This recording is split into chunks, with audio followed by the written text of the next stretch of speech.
C'est la saison des petits agneaux qui descendent des montagnes. Et là, il y a un petit agneau bio magnifique. Et c'est vrai que dans la musique, il y a plein d'émotions, mais suivant quelle musique, il nous manque parfois le goût. Et puis le goût, ça console aussi des fois des musiques un peu tragiques. Et il y en a chez Bruckner. Donc, comme lui n'était pas vraiment un jouisseur, ni un amateur de plaisir de toutes sortes d'ailleurs, eh bien, après une symphonie de Bruckner, un petit Navarin d'agneau, c'est formidable.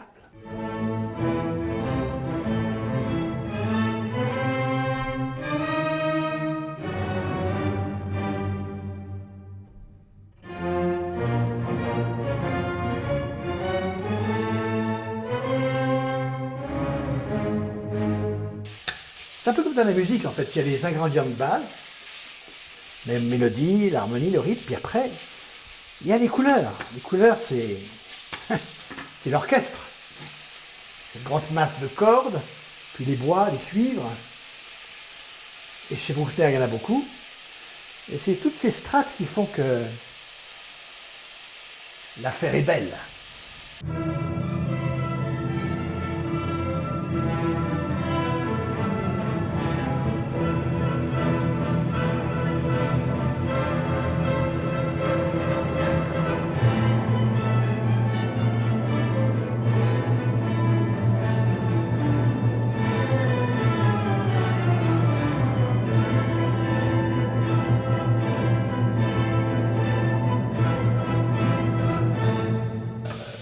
Là, par rapport au chef d'orchestre, le chef de cuisine, c'est plutôt plus agréable parce qu'on dépend moins des autres.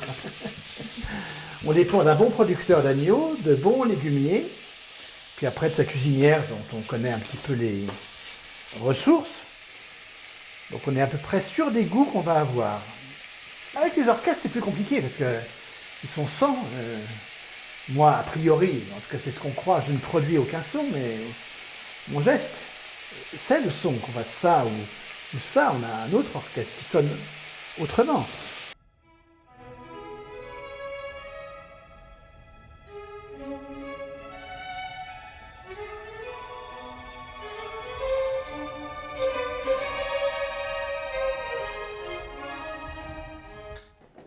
Alors c'est simple, ça consiste à faire revenir un petit peu ces agneaux, un petit peu d'huile d'olive,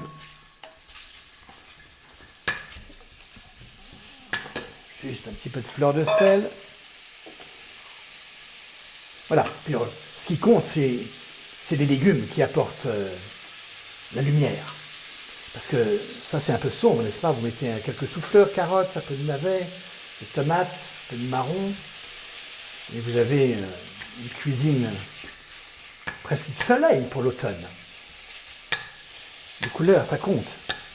Et comme Bruckner aimait beaucoup la campagne, il utilisait des fois des timbres très champêtres, là en particulier, avec les bois et soutenus par les cuivres, des couleurs instrumentales très particulières.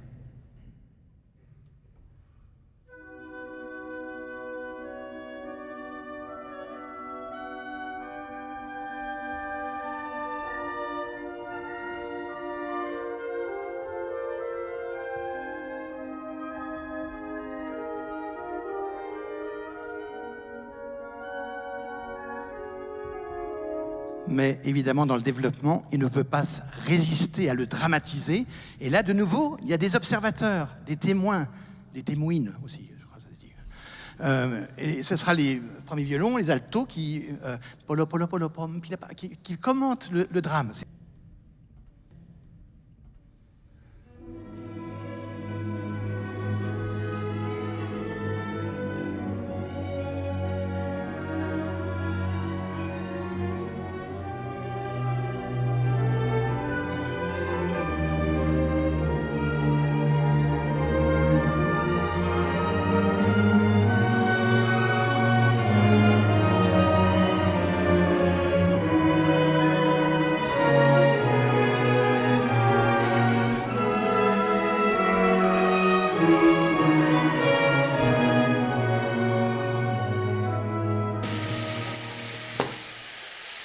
Sortir les couleurs de Bruckner dans un orchestre, c'est pas vraiment comme en cuisine, c'est pas rajouter de la carotte et de la tomate, de l'orange à du rouge ou avec un peu de navet et du blanc.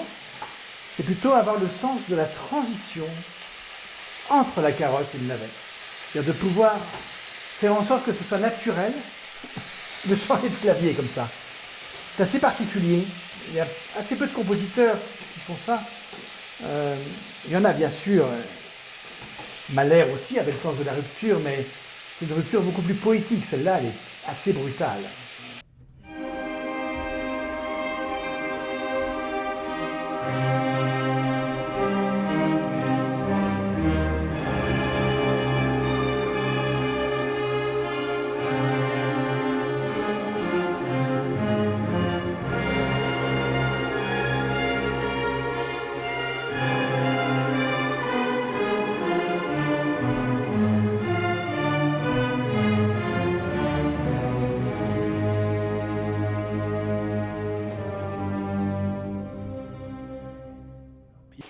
Bruckner, ça exige plusieurs choses, d'ailleurs, autant pour l'écouter que pour le jouer. Peut-être que la première chose, c'est la patience. Bruckner, c'est la lenteur du procédé émotionnel. C'est-à-dire qu'il met en place une émotion et après, il la travaille, mais comme un masseur travaillerait sur un moment, un endroit douloureux.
C'est terrible de tuer comme ça son enfant. Vous vous rendez compte, c'est très fort. Mais Bruckner, après le drame, toujours console. Et c'est un spécialiste des levées de soleil.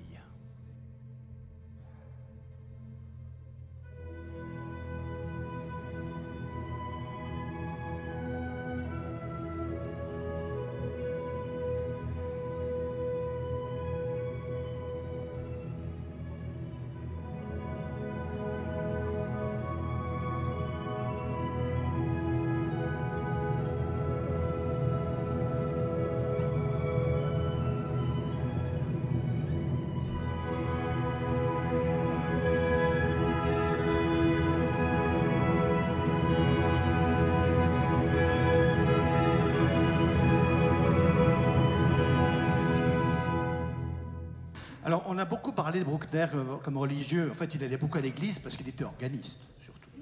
Il croyait en Dieu, mais je crois qu'il était surtout triste de ne jamais le rencontrer. Il pleurait son absence, plutôt.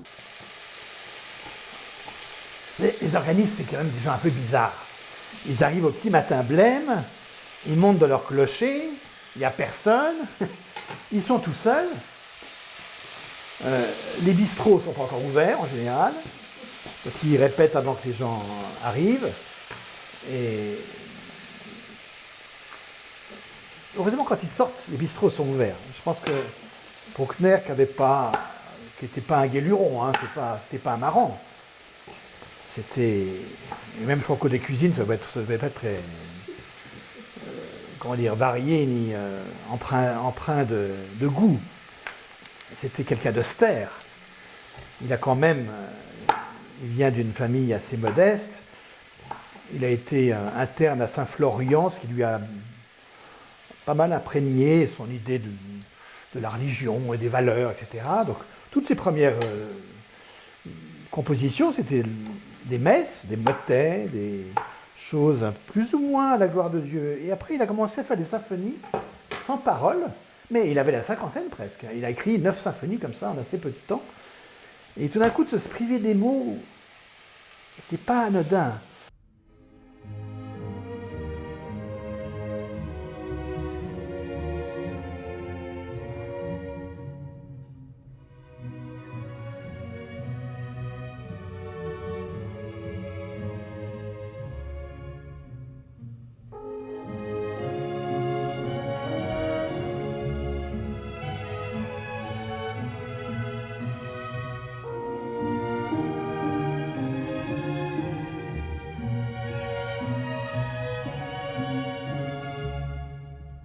Et là, vous avez entendu des instruments un peu bizarres. Ceux qui sont tout en haut à ma gauche, voilà, c'est des tubas wagnériens. Wagner était très admiré par Bruckner, il l'idolâtrait presque. Et il a inventé ces instruments pour ses opéras. Alors, on croit que Bruckner n'a pas vraiment côtoyé Wagner, il allait même manger dans les mêmes bistrots que lui pour le voir au loin, enfin il était très accro. Et il a inventé ces drôles d'instruments qui sont très difficiles à jouer, parce qu'ils ne s'apprennent pas, c'est un hybride entre le cor et le tuba. Et ils sont très difficiles à trouver, il y en a très peu en Suisse. Et c'est avec ces instruments très sombres que Bruckner va habiller ses deuxième et quatrième mouvements. Et ce début de deuxième mouvement, je vous le fais écouter juste avec ce quatuor de tuba qui est assez particulier.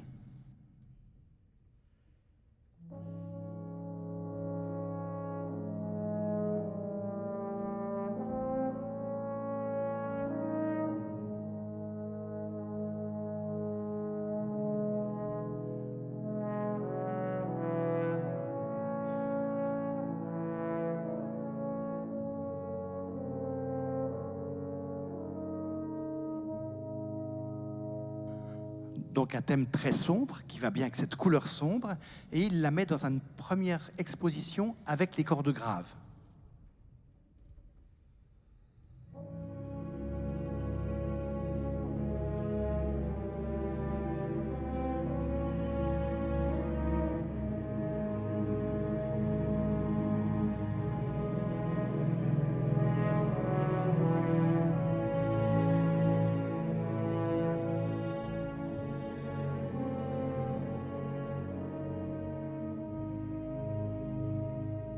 Mais Bruckner, après le drame, toujours console.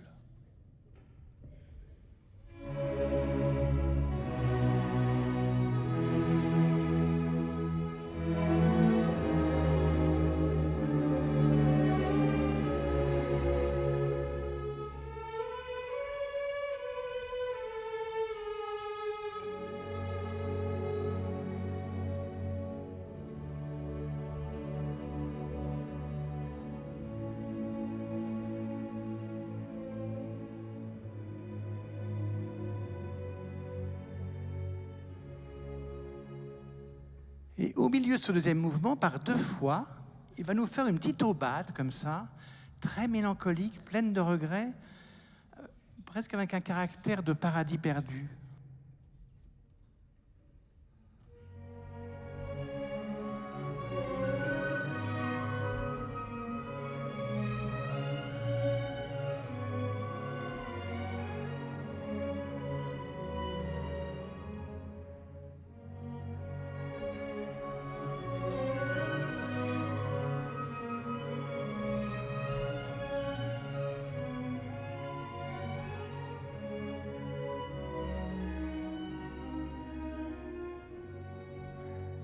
C'était un génie de l'harmonie.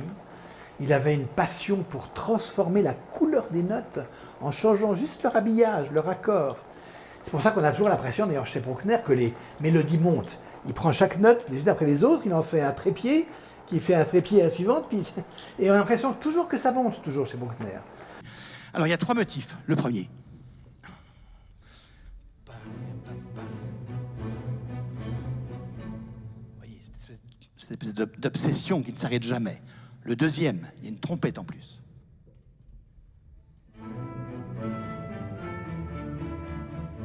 Et le troisième, plus lyrique,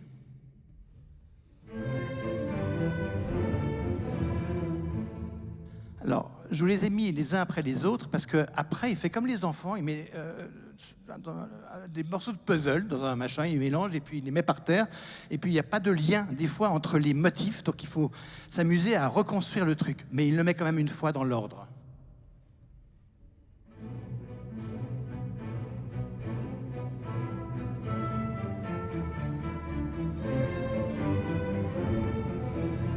Et au milieu de tout ça, un trio, et de nouveau comme une comptine, et cette fois-ci, les timbales, enfin, ont un rôle tout à fait dominant.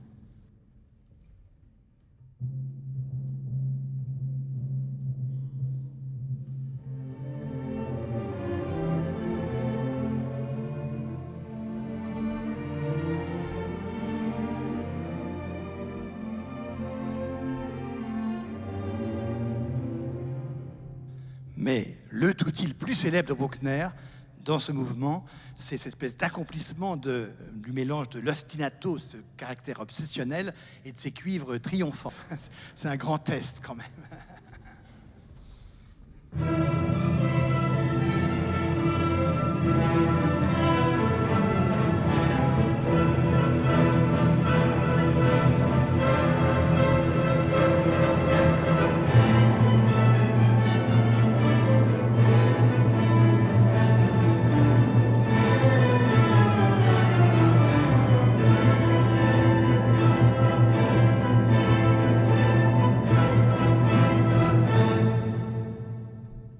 Et là, une symphonie d'1 heure, il faut se dire qu'on va creuser ce qui nous transporte pour l'accueillir, je dirais, hein, pour aller plus loin. Mais il nous parle, comme des musiques actuelles aujourd'hui, il nous parle de la solitude, de l'abandon, de sa désespérance de ne pas être compris, de reconnaissance, de quête, en fait, un peu inlassable, d'une espèce de paradis perdu quand même en permanence. Mais Bruckner n'était pas un homme très sociable. Il n'était pas facile à vivre. La photo que vous avez dans le programme, c'est la meilleure qu'on ait trouvée, c'est vous dire. Il ne s'habillait pas très bien. D'après ce qu'on disait, il se lavait peu. Donc il préférait peut-être la compagnie des arbres aux gens, sans doute. Et ce thème-là, il le met des fois de façon un peu grinçante. Écoutez, au début du développement, il était juste 2 clarinettes, un hautbois, une flûte, 3 trombones, et il le déstructure, il le met à l'envers.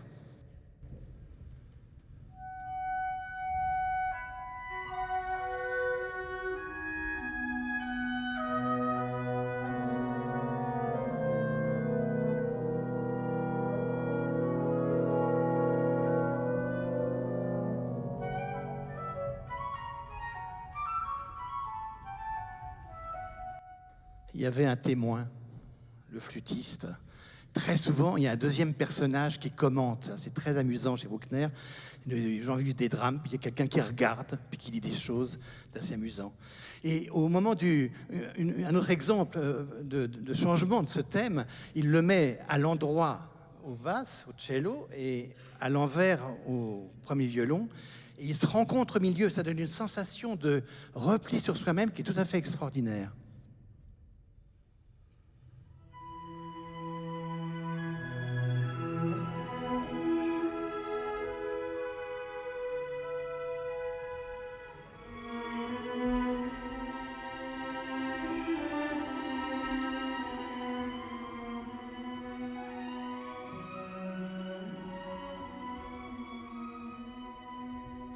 Et la seconde partie, il va doubler au corps les graves, et surtout, écoutez bien les canons qu'il y a chez les Bois, qui commentent ça, et qui donnent cet aspect de vitrail, comme s'il y a une espèce de rayon de soleil qui passe au travers de vitraux dans des églises.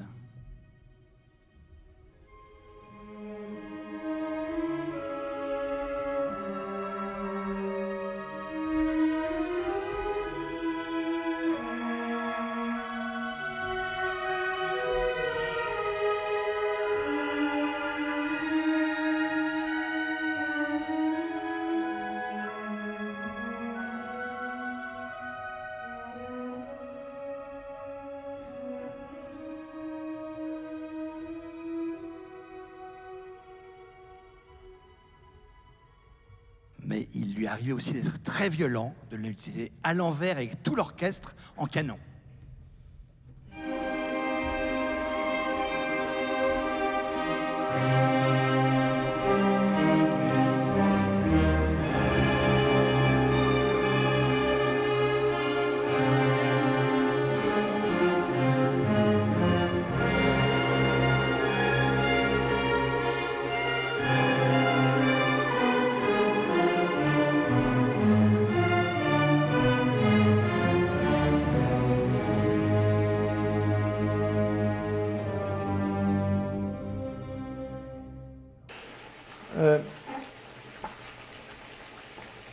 Il faut bien dire que de monter une symphonie de Schubert avec des amateurs, c'est déjà compliqué. Beethoven, un peu plus. Mais Bruckner, c'est presque une gageure. Pourquoi? D'abord parce que c'est vraiment difficile techniquement. Je veux dire, il y a des... Oui, enfin, au niveau du jeu instrumental, il y a des enjeux, je dirais, techniques qui sont pas insurpassables. La preuve, c'est qu'on les a surpassés pour l'essentiel, mais qui sont vraiment très difficiles.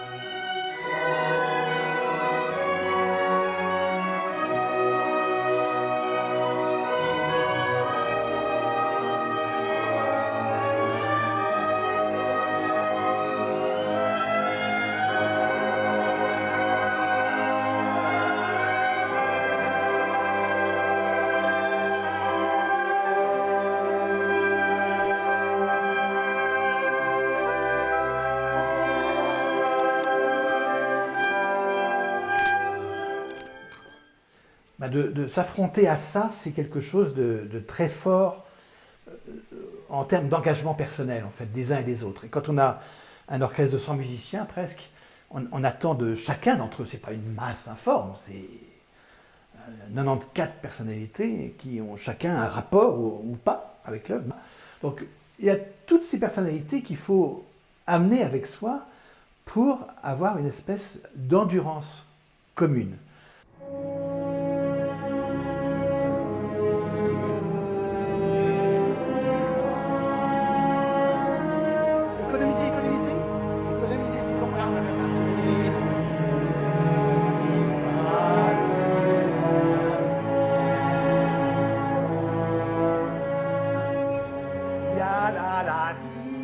Celle-là, cette harmonie est tellement claire, c'est une consolation.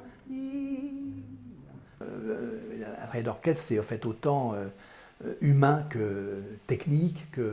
Donc c'est une vraie aventure. Il y a quelque chose de marathonien, du trek, mais longue distance au travers de montagnes très hautes, qui implique de la solidarité entre les musiciens, parce qu'il y a certains qui sont plus exposés que d'autres. Il y a des chefs de cordée, il y a ceux qui attendent que ça marche avant de monter. Enfin, il y a toutes sortes de personnalités différentes et puis toutes sortes de positions différentes dans l'orchestre, qui fait que monter une symphonie de Bruckner, c'est se mesurer aussi à ça, la distance, la lenteur et la longueur. Et pourtant, cette longueur et cette lenteur ne doivent pas ramollir le message émotionnel.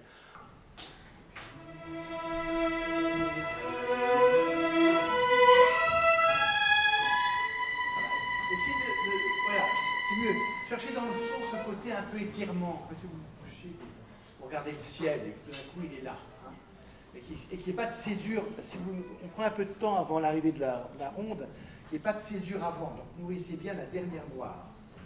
C'est ça?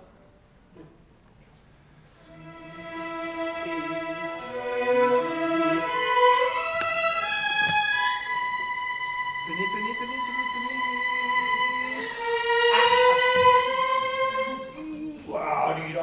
La dièse part plus fort que le si. Alors, comme vous devez économiser l'archet, partez avec pudeur sur la dièse. Hein. Là, il y a tout un travail intérieur qui se met en place pour ceux qui jouent déjà. Je pense pour ceux qui écoutent aussi, qui permet d'affronter des facettes, mais complètement multiformes de la même émotion. Et peut-être que là, c'est peut-être du vrai développement personnel que d'arriver à s'asseoir et d'écouter une heure de Bruckner. En fait, beaucoup plus peut-être qu'autre chose. Il faut que je m'occupe de mon agneau.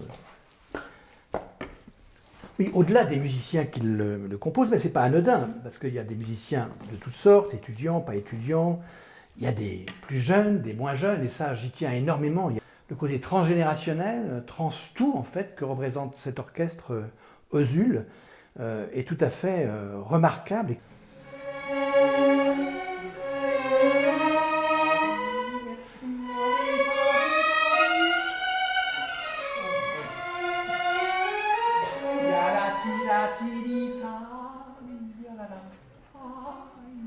Ça va être mignon.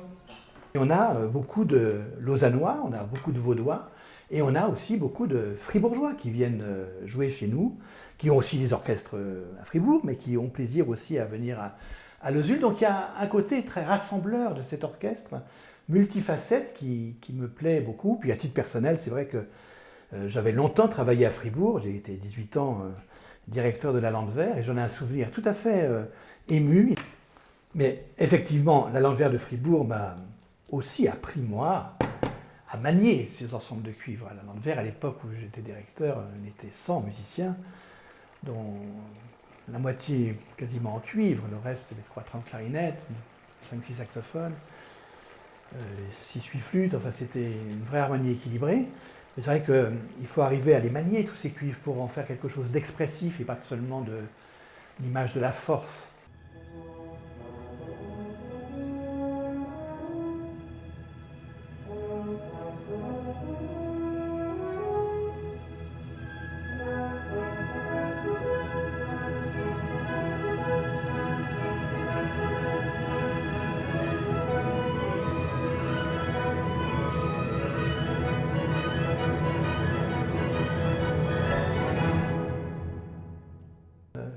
Les recettes, bien sûr, du concert ne suffisent pas. Donc, alors, bien sûr, nous sommes soutenus par les hautes écoles, alors, de façon tout à fait importante, les PFL et l'UNIL.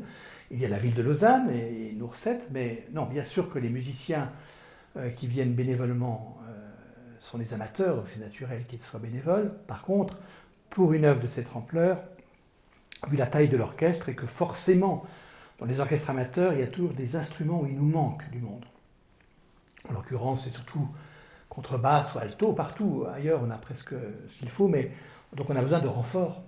Depuis là, il va partir du très sombre et dans la lenteur et dans la lourdeur et observer cette montée incroyable vers la lumière, parce que c'est une noirceur quand même très importante, et là il y a une montée qui est très célèbre au niveau harmonique, et observer aussi les cuivres qui se passent les voix des uns aux autres jusqu'à arriver au sommet. Et puis il y a deux instrumentistes qui sont un peu cachés en haut à gauche des timbales.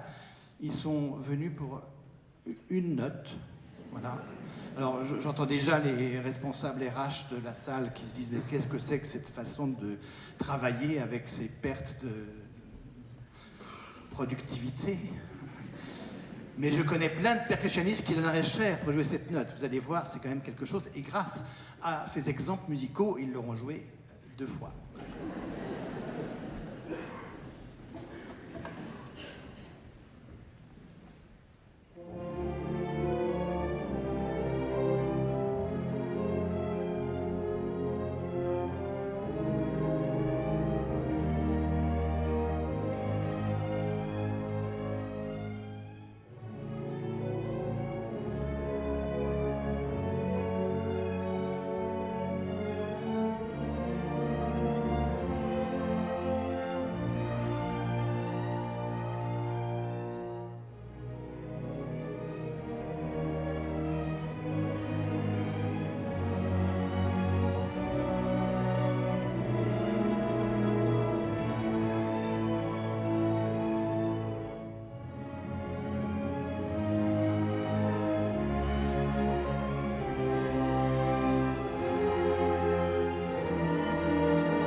Ça permet d'avoir aussi un lien avec les étudiants qui sont, pour certains, en technique, en médecine, en lettres, et d'avoir à côté d'eux des étudiants en musique qui sont là pour les aider. Dans leur contrat, c'est spécifié, ils ne sont pas là que pour jouer, mais pour donner des conseils, pour épauler et pour assister.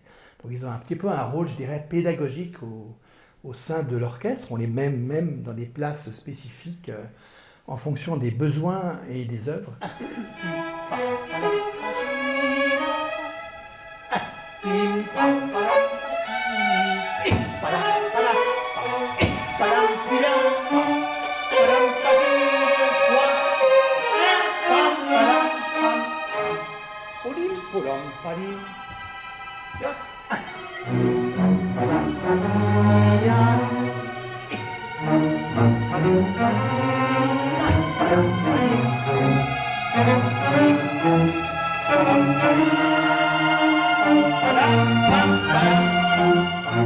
Pour préparer une série de Bruckner, en tout cas pour ce qui me concerne, je ne suis pas non plus un esprit, voilà, il me faut en tout cas un an. C'est-à-dire un an avant, je la sors. Alors je l'avais déjà faite il y a une vingtaine d'années, 2 fois. Et puis avant même qu'on commence les répétitions avec l'orchestre, c'est-à-dire 2 mois et demi avant le concert, il faut déjà avoir une image presque finale de ce qu'on veut dire, sachant que tout ce qu'on veut dire sera modifié par le fait que les musiciens qu'on ne connaît pas encore vont amener leur grain de sel ou leurs limites. Ça va changer des fois des tempos, des équilibres, oui, ça peut changer pas mal de choses. Et comme chef d'orchestre non professionnel, il faut absolument être ouvert à ça. Sinon, on devient frustré, aigri. Et... Voilà. Alors, on peut rester fidèle à ces grandes options, mais il faut toujours pouvoir s'adapter aux personnes qui jouent ces œuvres.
Là, je commence à Genève une deuxième de Brahms.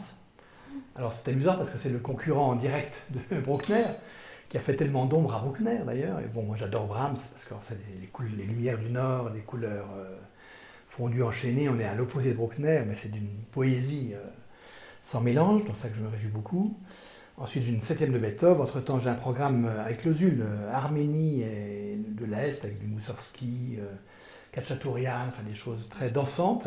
Mais surtout, on va avoir une tournée dans novembre 2025 à Fribourg, à Lausanne, au Théâtre de Beaulieu et au Victoria Hall à Genève avec le Requiem de Verdi, avec des chœurs d'ailleurs fribourgeois, le chœur de chambre de l'Université de Fribourg et le chœur Pro Arte de Lausanne. Donc là, de nouveau, un peu d'œcuménisme roman, et avec des magnifiques solistes, dont Marina Viotti, qui sera des nôtres pour ce Requiem. Voilà un petit peu le programme de l'année à venir, donc que des belles choses. Alors là, j'ai pu mettre enfin, parce que les légumes qui cuisent à part, il ne faut pas qu'ils soient trop cuits, puisque l'agneau doit être plus cuit que les légumes. Enfin, et ça m'a permis de prendre le bouillon des légumes pour mettre du bouillon de légumes dans l'agneau, qui cuit que dans des bonnes choses. Voilà, c'est une viande, c'est le mélange d'épaule et de collier, donc il faut que ça cuise quand même une bonne heure et quart. Et après, on met les légumes qui sont tout sains, donc sans graisse. C'est une cuisine tout à fait à la fois gourmande, de plaisir, mais quand même tout à fait saine.